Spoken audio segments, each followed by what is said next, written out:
Happy Halloween if you are watching this on Halloween, which most of you probably aren't, so hope you had a good Halloween. But with Halloween right around the corner, at least for us when we're shooting this, my last horror short has been rattling around in my head. Specifically, one thing about it that I now kind of hate and wish I had done completely differently. So we're going to talk about that, what I learned from it, and if Film Riot is dying or not. Dining?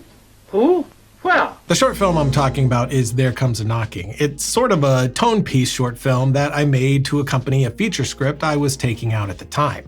It was a tricky one because I couldn't give away what the feature would be, but I still had to give a sense of what it would be. And before we get into it, I'm obviously about to spoil the short film, which is only 9 minutes, so go give that a watch at the link below if you have not seen it before, then come back here. To start off, I think it's worth watching the ending moments of the short. So if you've seen it, here's a quick recap to get us up to that ending point.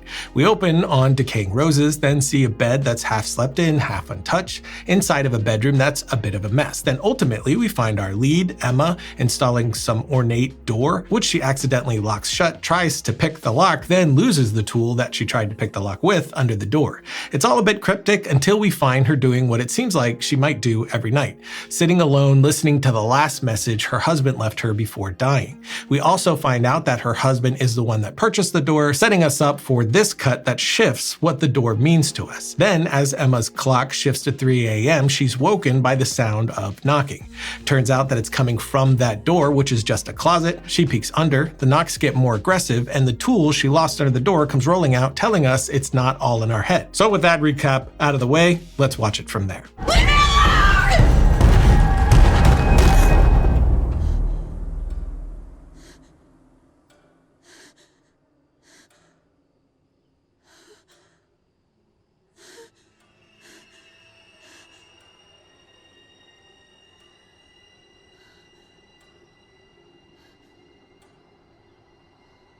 John.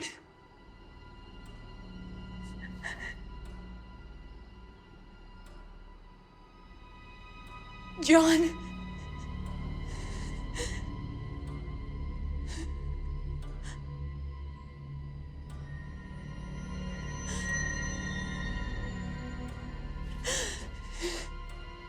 Is it you?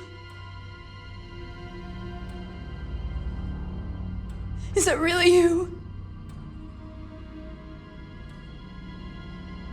Yes, Emma. It's me. Can you stay? Yes, Emma.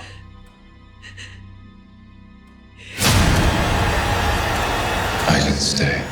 Now, I will say I have talked about this in the past, and there are a few people that have told me they disagree and they like the ending, and I think that's great.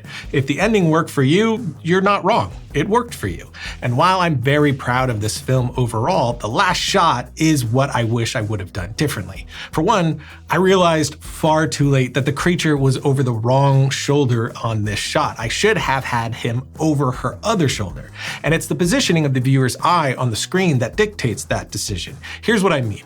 This is the shot directly before the final jump scare moment. So our eyes are right here on the screen. But when we cut to our final shot, our eyes are still right here where there is nothing, so we get this big music cue for nothing, until our eyes have to shift, making the journey to the other side of the screen to find the creature here. Again, some have said that searching it out is what made it creepier to them, but for me, it dilutes the shock, and so the moment as a whole as well. It still works, but with less impact. Since if he was right over the shoulder, your eyes would have been right exactly where I wanted you to look, so that shock would have hit immediately. But even if I would have had the creature over the correct shoulder, this final sort of "it's right behind you" jump scare has been done so many times that I feel it diminishes the whole. And to prove my point, just watch almost any horror short film on YouTube. It's not gonna take a lot of clicks to find that ending elsewhere, and multiple times. So instead of doing that contrived ending, I wish I would have drawn out the ending just a touch longer. And as I've done with my other short films like Tell, I should have played with the audience's expectation of knowing that something would show up behind her. Then just don't do that, and use that unfulfilled expectation to increase the unease and let her step into the room, interact with her ghost husband, and have a shift, which I have an idea for what I'm going to do, and I don't want to detail it here because I think I might actually do it for the feature, but something that would have been more gradual, that would have leaned into the dread and creepiness instead of just a loud music jump scare. I would have used used the same creature still in the end, but revealed him more unexpectedly and used that to stay more thematically true than I ended up doing. And again, don't get me wrong, I am very proud of this short film. I love the work we did here. Stephanie is absolutely incredible. The cinematography from Chase is phenomenal. The score from Daniel James is amazing. Lucas Harger's editing crushes as usual. The whole crew really helped me create something that I'm still very, very proud of, and everything leading up to that last shot I wouldn't change. But I think it's incredibly important to go back and dissect your own work and see where it failed and why it failed that way, so you can take those lessons to the next thing. Because that failure at the end of There Comes a Knocking is something that I learned more from and have taken more from to the work that came after it than the rest of the things that I did learn that succeeded in that short film, and all of Ballistic that came before it. Ballistic is a short film that I'm very, very proud of, and it's a much longer short film and something I learned a lot from as well. And there's a lot of small mistakes, but there wasn't anything in Ballistic that was as glaring and massive of a mistake, in my opinion, as the ending shot of There Comes a Knocking. So that failure was one that was a strong reminder of something I already knew and really taught me something about how I end any story that I'm conveying to an audience. So I guess the point here is, don't ignore your failures. Open your arms wide to them and let them make you a better filmmaker. Every big mistake you make is one that you now fully understand and have the intellectual tools to not fall into the same trap again. And I guess the main takeaway here for me is audience expectation, which is something that I preached on the show a ton, and why earlier I said reinforcing something I already knew. It's about understanding what your audience's expectation is at any given moment in your film.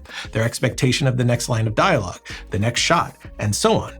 People are so versed in cinematic language now that while it makes some things difficult, it also gives you so many more creative tools. You can use their assumptions about the ending, where the scare might come from, or even how a character relationship might evolve. If you understand those expectations and understand them from a place of experience, from mistakes, whether those are your own or even other people's mistakes. Although when it is your mistake, it's a lot stronger, I think, a lot louder, and has more experience wrapped up in it. But looking at it and dissecting those mistakes will help you further refine and understand what an audience expectation might be at any given moment. That way you can conduct the symphony of your story in such an intentional way that you'll hopefully land the story exactly as intended.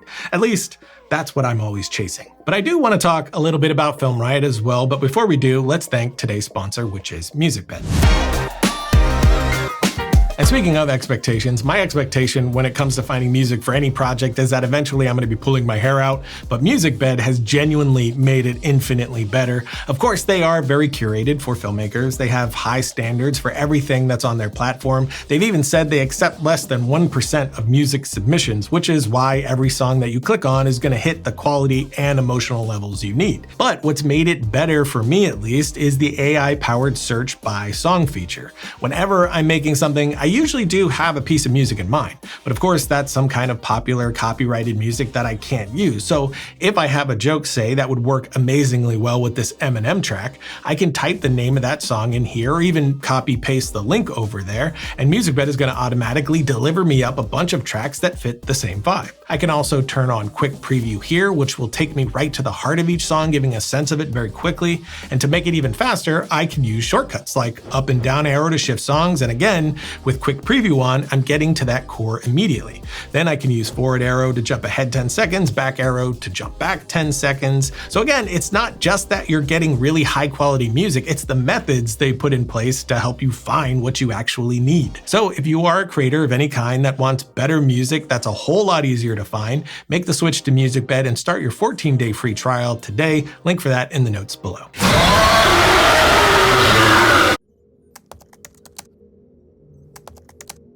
You may have noticed that we've been doing less episodes this year, like a lot less. And we've seen a lot of comments asking if Film Riot is going away, which is a totally understandable assumption, but no, not at all. There's been a few factors of why we have pulled back. One has been a bit of burnout. We needed a little bit of a breather, but the main reasons have been projects. We started working more closely with Adobe, making some videos for their channel, which you can find a link to that in the notes below if you're interested. But I've also been focusing a lot of my attention on larger projects this year, a lot of writing, pitching, and a lot of planning. And I can't really give a lot of details on that yet, One, because it might hurt the potential of some of those projects, but for a lot of the others, it's because we're still figuring that out, and I don't want to announce something that may change, because that's the nature of indie filmmaking. But I will say that we should have been communicating with all of you a lot more. We have the most amazing community of filmmakers, and I want to get back to engaging with that community a lot more. So we plan to do a full episode probably early next year that will be more of a career update for me and a show update as well. Until then, I can safely say that I am pitching several features right now,